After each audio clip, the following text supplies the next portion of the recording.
very good presentations today throughout, with Girijaji giving pointed solutions.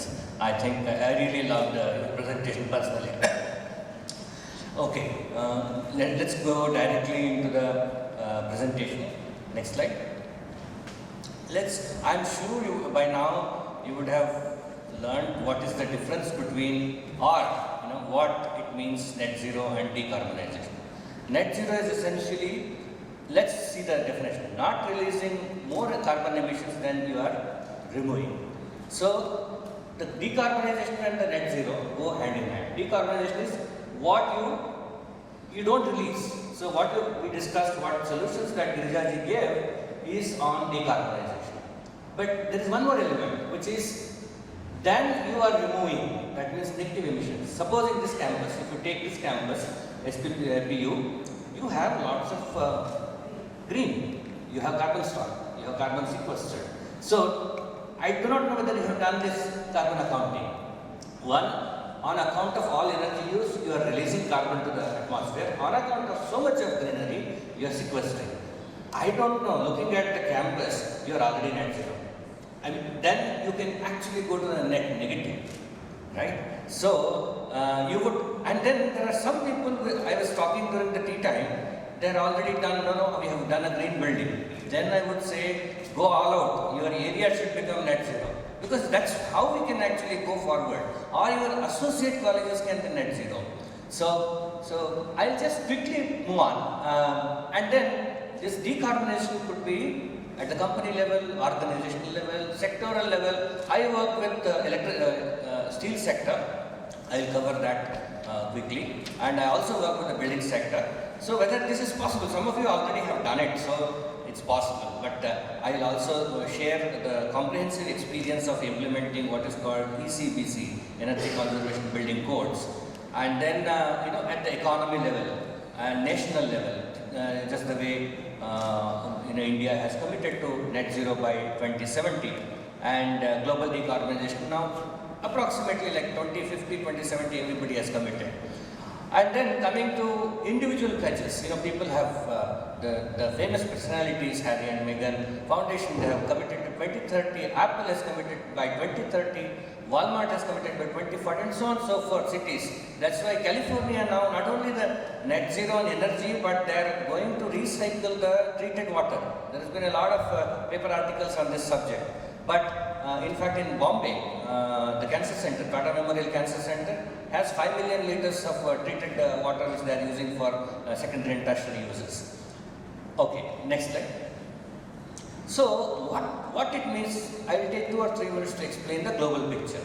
IRENA, International Renewable Energy Agency, which is located in Abu Dhabi, they come out with excellent piece of documents. I would urge all of you, faculty and the students, please go through that. You can actually ask one student to run the latest document, a seminar, because it will be such a knowledge sharing. I would definitely urge you, 1.5 degrees centigrade that we are all talking, there are 2 documents. They have come out with 2022 document, 2023 document. 2022 document is 480 pages and 2023 document is 280 pages. But each page is so valuable, I would say, for academic institutions, academic people like you.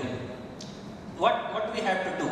If you see, right now where are we? The yellow line. That is 30, am I reading correctly? 36.5 gigatons of carbon dioxide globally. Now, if you don't do anything, where will we reach? The pink line kind of a thing, which is 46.5 gigatons by 2050. And that will definitely create an irreversible damage to the globe. That we don't have to, people have said in the morning, Prakash Javadekar, Eric Solomon, all of these people have said, and there are evidences already. We are seeing it, Uttarakhand, Himachal Pradesh, increased incidents of this flash floods, all these things are happening. So we don't have to debate that so much now, I guess. So what you have to see, all this, if you see on the, the different sectors, transport, buildings, power, industry, all of that has to come down to 0 by 2050. This is what we have to think about. How can that happen? So sector by sector, what they say is, one part is the decarbonization, which we will discuss a little bit now. Next slide. See, where are we now? Now in the sense 2018 data, it is 378 petajoules of energy that we are consuming now. You guys are academic people, I don't have to explain petajoules. If it is another audience, it would have been difficult, but you would understand this. So where we are is 25% is renewables now.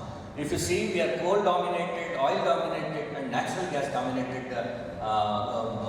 era now. Where do we have to head by 2050? Number one, you will have to reduce that energy consumption to 348 petajoules. That means it doesn't mean to say that you have to really go to net zero energy. I mean, energy consumption will not be net zero, but the sources that you would use is different. And in addition, you will also have to reduce that consumption by all means. Just in the morning, Prakash Javadekar ji said LED moment. So every sector we have to find LED. So we have to turn this 25% renewable to 90%. So that's how you should see the very sleek coal, natural gas and oil. A friend here just now asked this question on what do we do with aeroplanes or the ships. These are what is called hard to abate sectors. Even steel, cement, fertilizers, 6 the damaging industries are there, but which are important industries for the growth of the economy. But that is why you still may have to remain that thin line where it is simply not possible. So you will have to do what is called offset. Next step. Okay, I am not going to read through this, but just showing the document presents a very clear picture of each sector by sector. Left side is how electricity sector should grow. In terms of the energy generated, kilowatt hour, terawatt hour generated, and the middle graph is electricity sector in terms of the gigawatt, how it should grow. Because we will be increasing the installed capacity, because if you have to go from normal coal power plant, which is like running on a 24 hours, our wind or solar, you will have to match with it, you will have to install 4 times of that. Right? So this gives what kind of ratios are going to be there. Why I am presenting this picture to you is, I want you people to actually work towards your net zero. Decarbonization, what Girija Shankar ji presented, is the first step, immediate. I think that 5.72 crores, somehow you have to find it, somehow you will have to get pool of your alumni. In fact, IIT Kanpur alumni has given 1,500 crores to set up a biomedical engineering center in IIT Kanpur, and IISc, I think the alumni has given 300 crore rupees for their setting up another center similar to that. So I am very sure your alumni would be very happy to look at, I want to do this net zero. You say this complex is split into 10 different divisions, and each division is sponsored by one, something of that nature. So on the building side, how it should grow is there. What I thought you should also do is, you will have to work out your, you will also grow. The institute will grow, the population will grow, the energy consumption may grow because you will add more equipment, etc. But you will also have to have some analysis of this nature. So give it as a student project. Next slide. So this is on the transportation sector. We are, if you see, we still have some oil which will be, even in 2050. Though you may convert to hydrogen, you may convert to electric vehicles, you still have some little coal or oil left. So if you see from the 2018 to 2050, how graph is going down. And industrial sector will still have a larger portion of coal, oil still left in it even when we reach 2050. Next slide. So that's how they say electricity sector, which is now what Prime Minister is doing, the government is doing, add 500 gigawatt of non-fossil fuels. So it is considered low-hanging fruit, the electricity sector, doing the decarbonization of the electricity sector. Transportation sector is considered slightly difficult. Industry sector is considered a challenging sector. Building sector is a low-emitting, low portion now, but will grow. But that is another low-hanging fruit. That's the analysis done by IRENA. Next slide. So now I come to my 2 or 3 experiences that I was involved in. We used to call earlier energy efficiency, renewable energy. Now the terminology has changed to decarbonization, low carbon technology. So I worked with this, making ECPC was launched, Energy Conservation Building Codes was launched by Government of India through BEE in 2007. But, there were no instruments to implement it. That is why UNDP leveraged the Global Energy Fund, Global Environment Facility. And through this, we actually installed about 160 buildings. We identified 160 buildings where energy ECPC compliance was shown. I will just come there. So on this, the right side, what you see table, I would again urge all the participants here that when you go back, you should have the number. What is shown here, data, the EPI, Energy Performance Index, for your, not only the institute, but your own house. You should go and calculate what is my EPI, because there is Eco Nirman Samhita which has come up. 40 or 50 is the benchmark, depending on different regions. This is different type of buildings, different agroclimatic zones, climatic zones. You will have difference in the business as usual kilowatt hour per meter square per year. You understand? A square meter, how much it consumes in a year is nothing but EPI, Energy Performance Index. So if you see, where do you fall? Mostly you will fall in one. You in the sense the colleges. So if it is 149, you are still on the average front. If you are 170, 180, 200, there is a problem. Something is leaking, something happening in the theft. This is what happened in the UN premises, Rajendraji, in Delhi. We had 200. So we identified some pilferage, some leaking that is happening.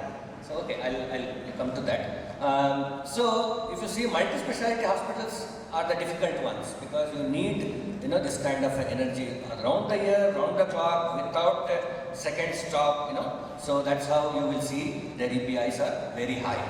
Okay, next. I just this is too much details, but I just want to say that in the 4 to 5 years, to implement this ECPC on a mandatory basis, there are many hurdles. Here you are coming up with a voluntary, so there are no hurdles. You will have to implement. Whereas in ECPC, we were, both are required on voluntary basis, and on the other hand, push from the government policy and regulation. So we tried, ECPC getting into. If you have to implement ECPC, what happens? First thing was Bureau of Energy Efficiency making a policy. Done. That's all central government can do.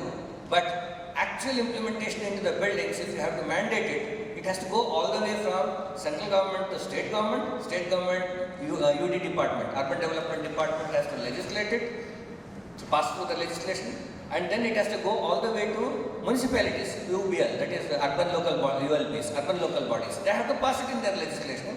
Then they have to add it in their bylaws.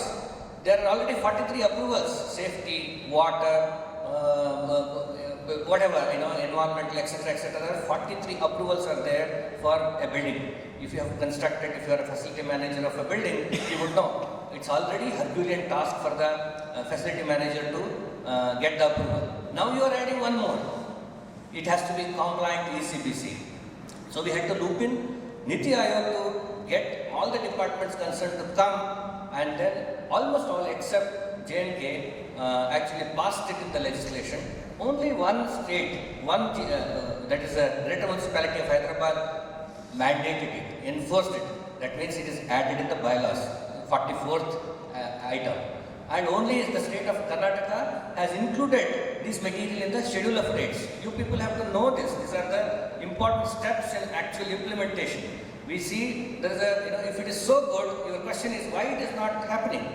So, so we finally, with all this, we implemented almost 90 buildings with the support from ECPC cells. Now there are about 150 these architects who can actually design such buildings. We did about 6 million meter square of built-up area, and the estimated GHG emission reductions are quite humongous. Next slide. So I'm going to show, these are the few buildings which have achieved these numbers. Now if you see, they cut across different states, different agroclimatic zones and different types. If you see Kumarakompa guest house is a government guest house in Bangalore. So if in its business as Bangalore is a moderate climate, it's a very tricky climate. You can't reduce it too much. It's reduced only a little. But if you go to some other location in Uttar Pradesh, you reduce it by half. So next slide, just to show you a few buildings. But there are 160 such buildings which have actually implemented.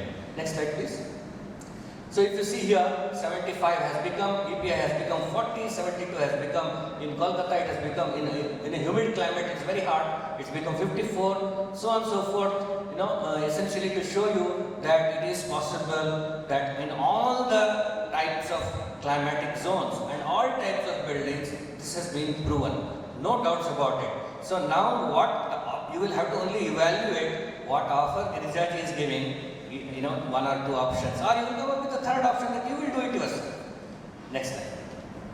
So these are some of the, in fact, ISKCON building, ISKCON temple in Dwarka in Delhi. That is also that's the project which has come up, integrated all the ECBC compliance. Next slide. Next slide. Okay, this is the UN house in Delhi, in which I was personally involved. So we had an EPI of 200. We reduced the EPI to 110. So next slide. Not only that, there was an annex which was built, 52-seater annex which was built. This we made it net zero. Single floor building up to 3 floors, you can make it net zero. No problem. Definitely you can make it net zero. You just click once. Next slide.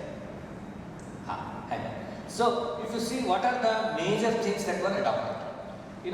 Any building, the passive, the design of it, at the design part, you can reduce the energy consumption through those measures by 30%. That is, if you see the wall roofing, wall insulation, the main wall which receives the sun, and the top roof insulation can reduce 30 to 40%. And then the windows, you have this fancy for glass windows.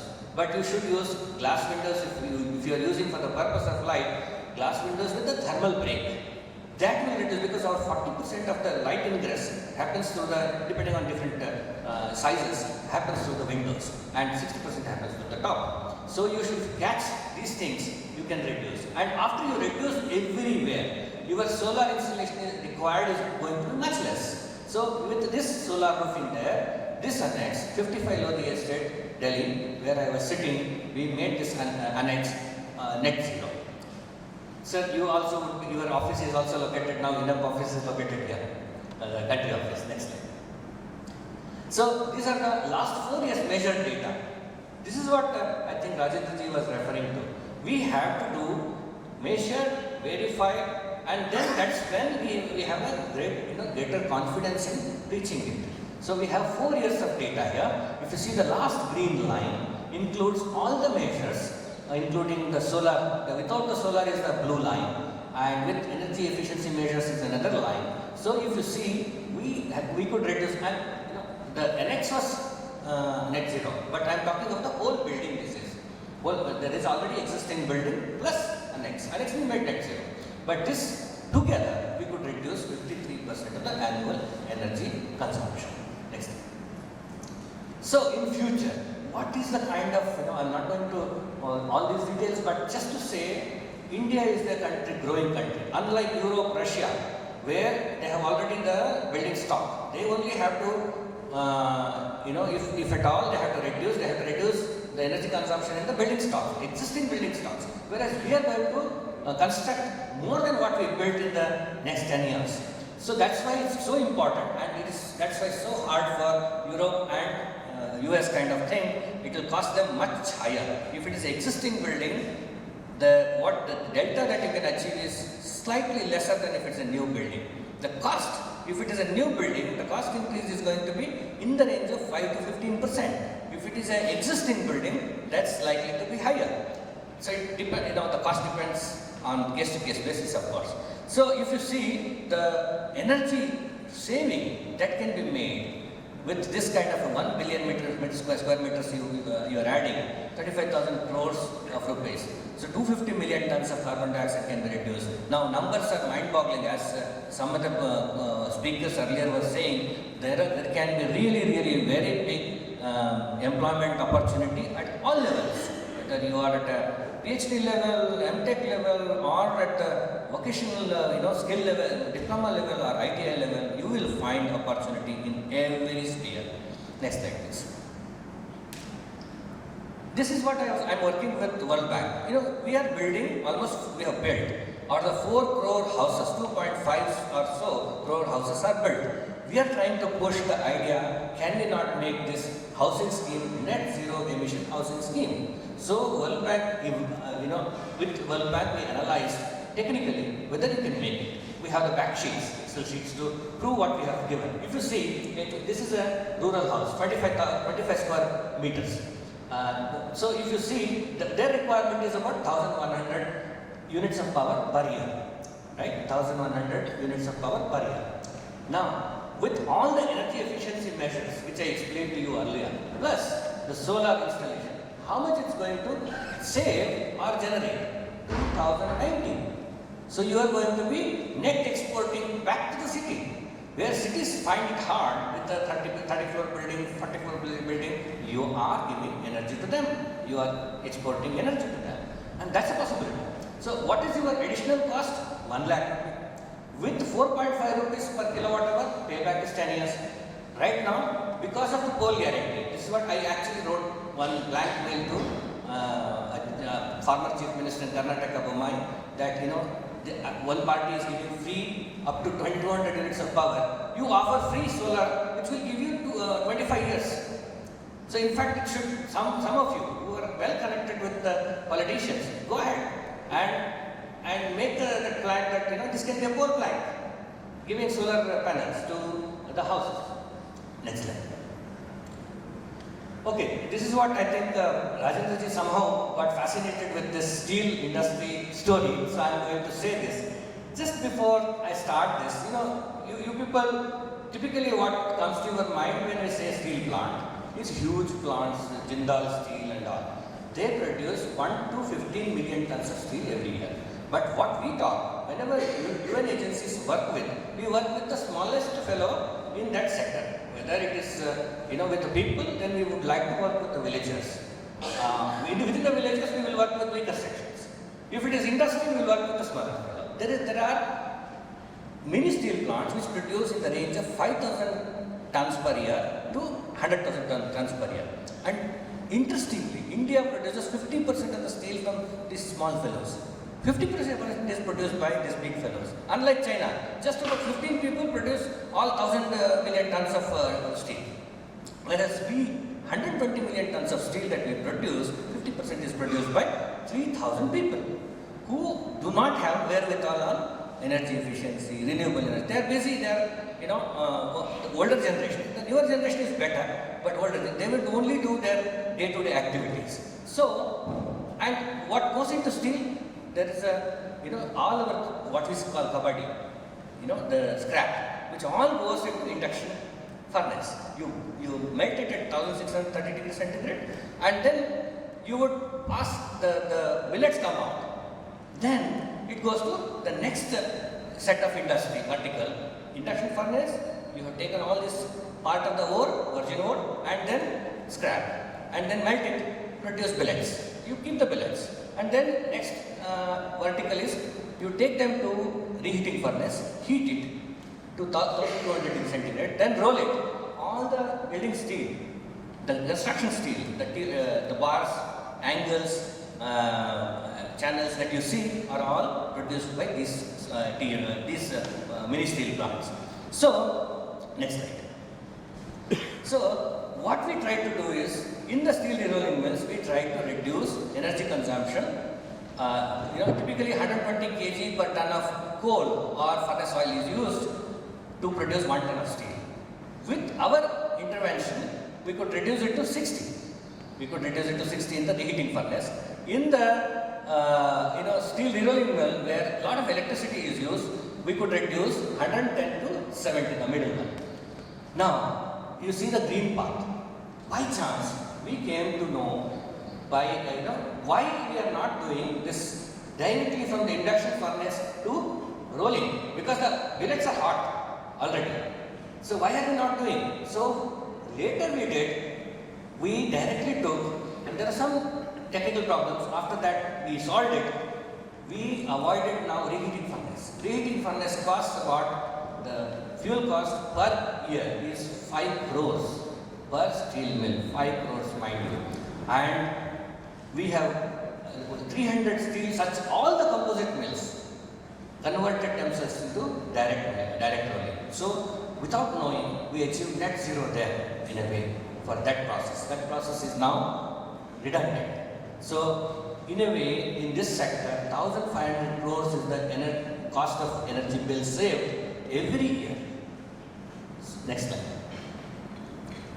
In addition, we found out opportunities for the solar. Typically, half a megawatt can be put up per steel plants. Next slide. So, what it takes now to make the whole sector energy efficient?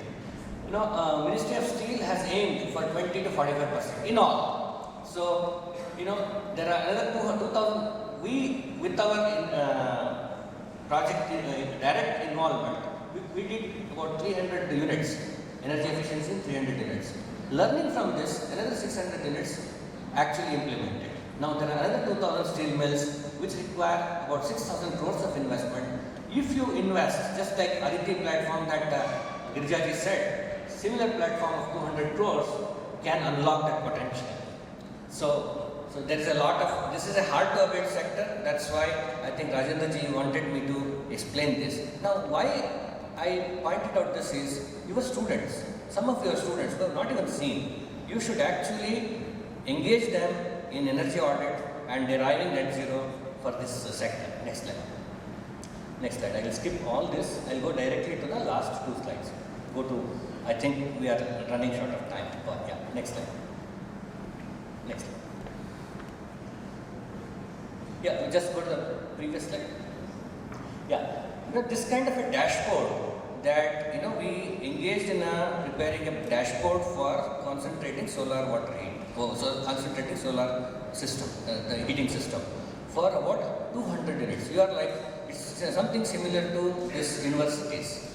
We had about 8 parameters on which dashboard gives details on a daily basis, on an hourly basis. We just engaged the required gadgets at the site which could communicate to the central place. So, Ministry of New and Renewable Energy and the concerned people could see and take stock of things. Next slide.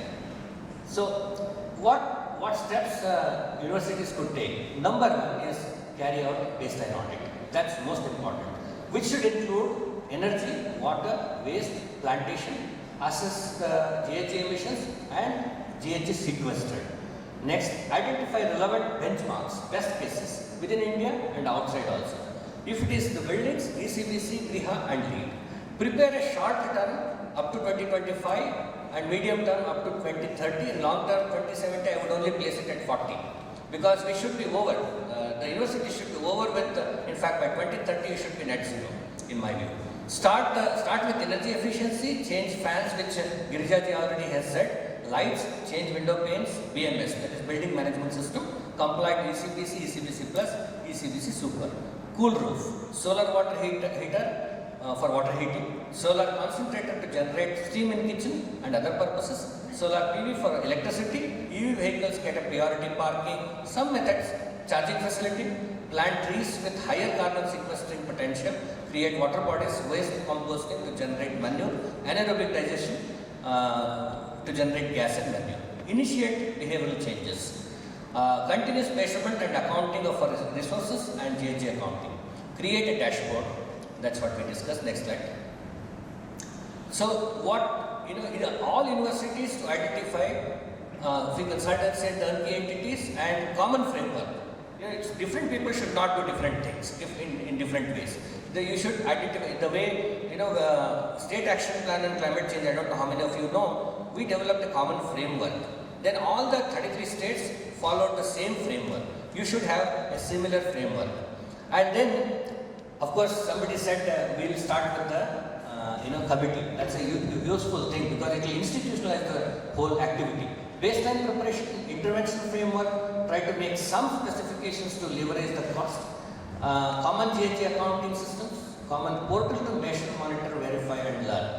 Now, senior management, what can be their role? Set up NZD committee, review baseline report, allocate funds and empower facility managers to make interventions, monitor on the dashboard, encourage faculty and students to involve in this momentum mission.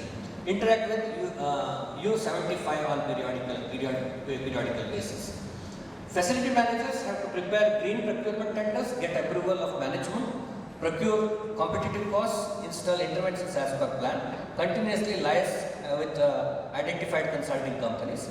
Faculty actively involved in all activities of NZD mission, include NZD related assignments and seminars, identify students' research projects, publish articles, papers and contribute to chapters. Engage with international faculty for exchange. Steer first set of baseline interventions GHG accounting before you engage in external consulting firm. Students participate in NZD mission, baseline, intervention plan, implementation, etc. Identify at least one project, one seminar, publish articles and papers. So, these are some of the thoughts that came to my mind. I am sharing these thoughts and leaving this presentation. I think I have taken a little more time than 20 minutes. Thank you very much.